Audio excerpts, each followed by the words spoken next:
एक बार कहानी है, छोटी सी, रोचक है, बहुत अच्छी बात है। शिक्षा उसमें बहुत ऐसी है कि इंसान अगर सोचेगा तो बहुत बड़ी बात है। लेकिन उसमें सब बात यह है कि जब वो घटना होती है तो आदमी को धैर्य रखना बहुत जरूरी है। अगर धैर्य नहीं रखते तो कुछ का कुछ परिणाम निकल जाता है उसका। जब तक किसी बात को पूर्ण रूप से सुना नहीं जाता, देखा नहीं जाता, तब तक कोई निर्णय नहीं करना चाहिए।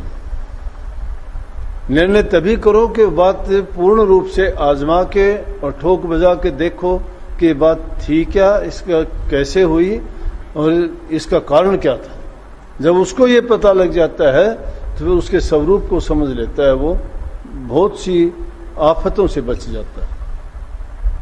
एक बार एक राजा का नौकर या सेवक कहो खाना लेके आया राजा के लिए।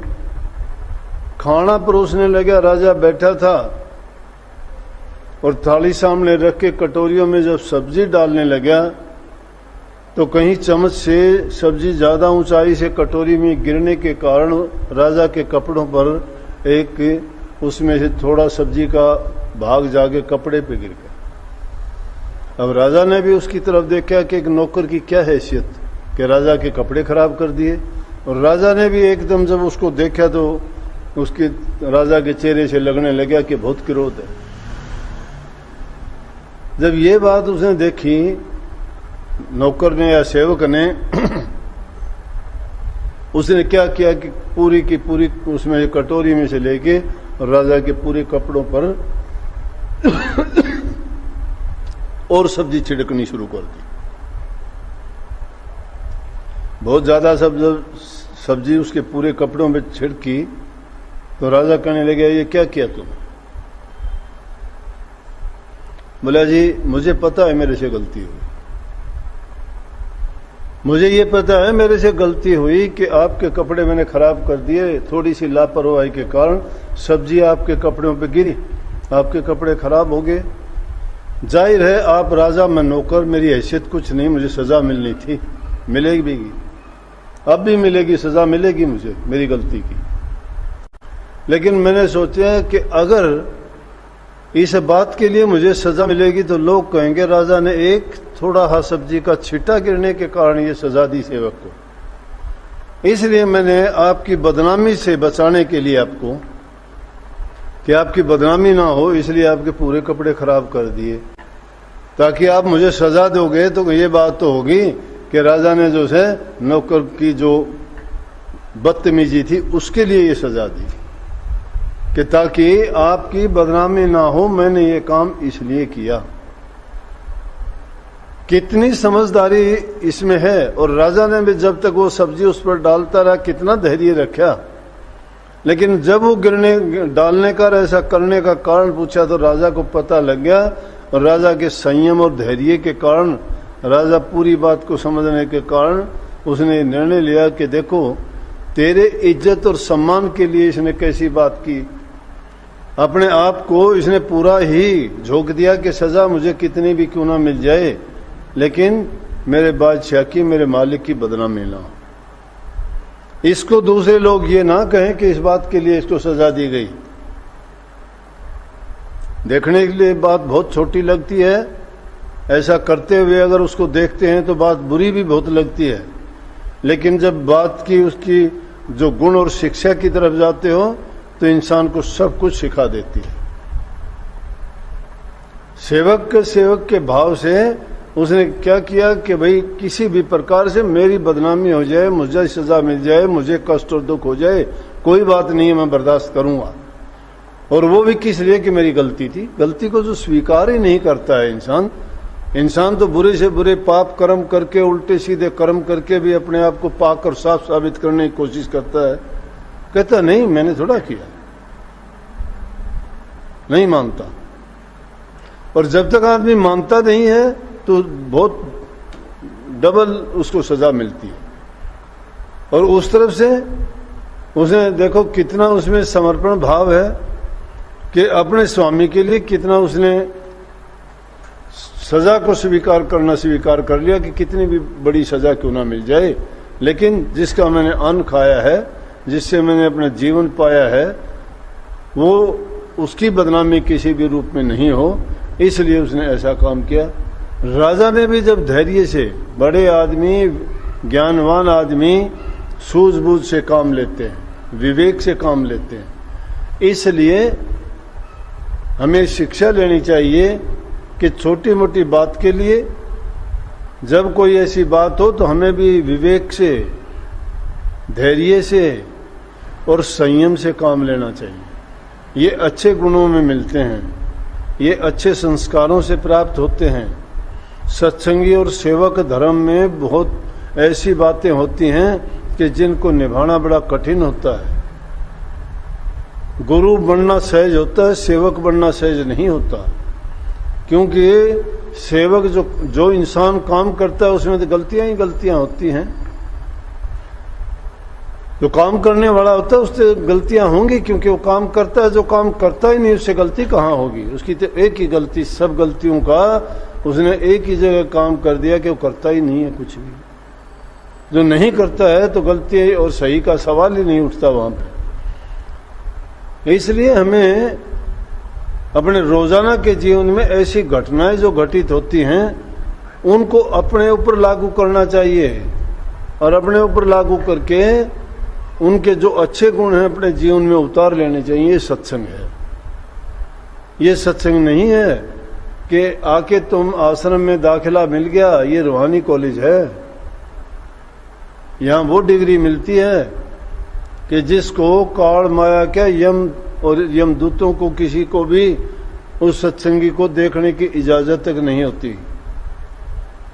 लेकिन अगर यहां इसमें दाखिला लेके भी तुम वो कर्म सीखते हो, वो व्यवहार सीखते हो, वो बातें अपनाते हो जो आम बाहर के लोगों में भी नहीं होती, संसारी लोगों में भी नहीं होती, तुम्हारा अहंकार होता है, झूठ बोलते हो, बर्दाश्त नहीं करते किसी की, जलन होती है एक दूसरे को लेके, ईर्ष्या है, निंदा चुगली है, क्या सत्संग लिया तुमने? सत्संग लिया, जीवन बदल गया। बदलाव का नाम सत्संग है। मैं नहीं कहता कि भक्ति करो, भक्ति तो तब करोगे ना जब करने लायक होगे। भक्ति करने वाले काम ही नहीं करते। 4 गीत सीख के भगत नहीं बन जाता कोई। कितनी कमाल की बात कबीर साहब ने कही है, ना हरि रिज जप तप कीने, ना काया के जारे, ना हरि रिज धोती छोड़े, ना पांचों के मारे। सब बात मिथ्या कर दी। कहते हैं हरि जो है जप तप करने से नहीं रिझता, उस जप तप करने का क्या फायदा विकार जब भरे पड़े। ना हरि रिज जप तप कीने, कितने जप करो, कितने तप करो, लेकिन मन की बुराइयां नहीं हटी। और ना काया के जारे, कितने धुने लगा के, कितना संयम करके अग्नि के बीच तपते रहो, इस शरीर को जलाने से भी कुछ नहीं मिलता। शरीर जब तुम्हारा खराब हो जाएगा, रोग हो जाएगा, इसमें बीमारी लग जाएगी, क्या करेगा? शरीर से ही तो सारे काम लेने हैं। शरीर को तंदुरुस्त रखना है, इसके लिए ढंग का सही, जिसको जीवित रखने के लिए, आरोग्य रखने के लिए खान पान शुद्ध होना चाहिए, पवित्र होना चाहिए, सात्विक होना चाहिए, बैलेंस्ड होना चाहिए, संतुलित भोजन होना चाहिए। शरीर जिसका स्वस्थ नहीं है वो खाक काम करेगा, वो तो अच्छा सोच भी नहीं सकता। इसलिए ये काया का दोष क्या है, इसको क्यों जलाते हो? संयम के साथ काम करो ना, रोकने वाली चीज है उनको रोको। तो कबीर साहब ने कह दिया कि जब तब करने से, ये मिथ्या नहीं कही उन्होंने, लेकिन कही है कि ऐसा करने से, ये जब करो जब ये बीमारी, ये बुराइयां शरीर अपने मन से बाहर निकाल दो। और ना पांचों के मारे, पांचों के मारने से, पांचों दोष कौन से हैं? शब्द, सपरस, रूप, रस, गंध। मोटे रूप से काम, क्रोध, लोभ, मोह, अहंकार, इनको मारने से भी कुछ नहीं। लेकिन गुरु की जब शरण मिल जाती है तो कहा है ना कि 5 विषय 10 रूप जिन्हों का मूल उखाड़े जी। गुरु 5 विषय हैं, 10 उनके रूप हैं, उनका सबका मूल उखाड़ के फेंक देता है। तो कही है कि हरि इन चीजों के छोड़ने से नहीं मिलता, 5 के मारने से नहीं मिलता, धोती छोड़ने का मतलब वस्त्रहीन होने से नहीं मिलता। अगर ऐसी बात होती तो जंगल में सारे जीव जंतु पशु पक्षियों के कपड़े पहनते हैं, सब नंगे फिरते हैं, क्या बड़ी बात होगी फिर। लेकिन उन्होंने तिरने का तरीका बताया। क्या बताया कि दया राख, धर्म को पाले, जग से रहे उदासी। मन में दया होनी चाहिए, धर्म की पालना। धर्म क्या है? छोटों से प्यार करो, जबान से मीठा बोलो, बुजुर्गों की सेवा करो, इज्जत करो, सम्मान दो, दीन गरीब दुखी की सहायता करो, जिसका एहसान तुम्हारे सिर पर हो उसके कभी बुरा ना करो, जिसकी जितनी तन से सेवा करो, मन से नाम प्रभु का नाम का सुमरण करो, धन से दान पुण्य और दूसरे कल्याण के काम करो। किसी भी दुखी जीव की मदद करते हो, तुम बहुत नेक काम करते हो। यह है दया राख के और धर्म को पालना। दया राख, धर्म को पाले, जग से रहे उदासी। जग से उदासी का मतलब यह है दुनिया में रहते हुए सारे काम करो, करने लायक काम करो, तुम्हारी जिम्मेवारी है, जिम्मेवारी से नहीं भागना।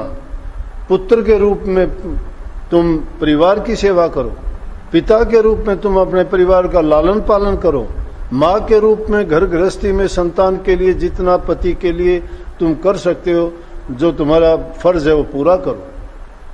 ये है दुनिया में रह के दुनियादारी के ये धर्म का पालन करना है।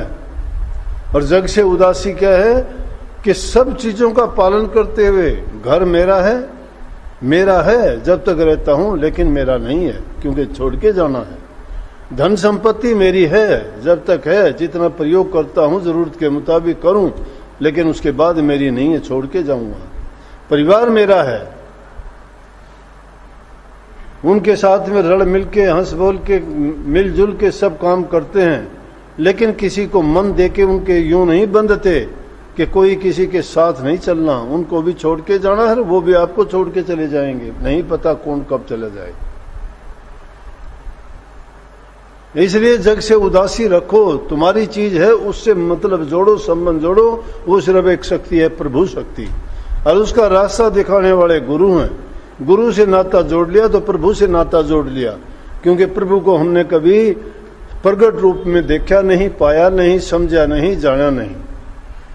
उनका जो स्थूल रूप है, उनका जो सरगुण रूप है, वो गुरु के रूप में है, प्रभु का रूप। इसलिए उनसे नाता जोड़ो, उनसे प्यार करो, तुम्हारा कल्याण उसी से होगा।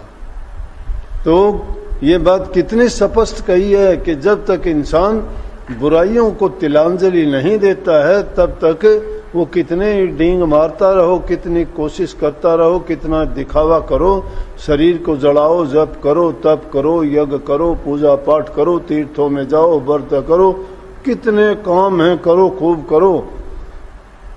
मंदिरों में जाओ, घंटे बजाओ, मस्जिदों में जाओ, कितनी नमाज पढ़ो, चर्चिज में जाओ, कितनी माफिया मांगो जाके, गुरुद्वारों में जाओ, कितना पाठ सुनो, सत्संगों में जाओ, कितनी संगत की सेवा करो, लेकिन जब अच्छे विचार, अच्छी ख्याल, अच्छी व्यवहार तुम्हारा नहीं है तो कुछ भी नहीं, तुम्हारे पल्ले सब बेकार है। नेक इंसान जब बन जाओगे तो सब कुछ आपके पास है। नेकी करते चले जाओगे, बुराइयां निकलती चली जाएंगी, अच्छे गुण उनकी जगह लेते चले जाओगे, पाक साफ जब हो जाओगे तो प्रभु तो आपसे खुद पूछने के लिए आएगा कि बता क्या काम करूं। सबके लिए आया है, भीरने के लिए जंगल में चले गए रामचंद्र जी, क्या मतलब था? सैन भगत की जगह जाके राजा की सेवा करने लग गए, कबीर की जाके यज्ञ पूरी करवा दी, नामदेव की जाके छान छपा दी, धन्य भगत का जाके खेत में काम करने लग गए, नामदेव का ये किया, रविदास की जगह जाके जूतियां बनानी शुरू कर दी।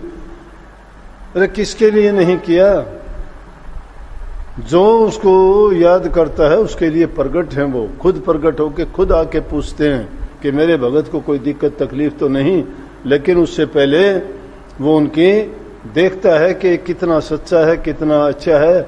ये दिखावटी क्या करता है? हम तो अगर मन में कुछ और रख के बाहर दिखावा कुछ और करते हैं तो प्रभु से धोखा करते, इंसानों से क्या धोखा करना। परमात्मा को नहीं मानते इसलिए धोखा पाप कर्म करते हैं। हम सोचते हैं कि प्रभु तो देखता ही नहीं, इंसानों से जो मर्जी करते रहो। बिल्ली को देख के कबूतर के आंख मीचने से खतरा टल नहीं जाता, खतरा यूं का यूं है। बल्कि आंख अगर खुलनी हो तो बच तो सकता है, भाग सकता है, उड़ सकता है।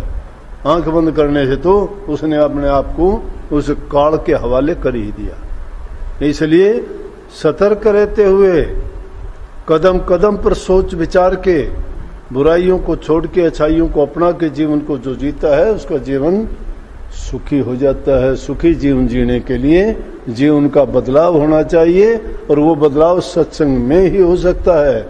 बुरी संगति में पड़ के तो बुराइयां सीखोगे और वो तुम्हें बर्बाद करके रख देंगी। जीवन में दुख ही दुख भर लोगे, पहले ही जीवन दुखों से भरा हुआ है और भी बुरी संगति करके ज्यादा दुख लगाने से बर्बादी होती है और कुछ नहीं। सुखी जीवन जियो। सबको बहुत बहुत आशीर्वाद। मालिक आपको अच्छा करने के क्षमता दे, बल दे, बुद्धि दे और आपके सभी काम अच्छे करें।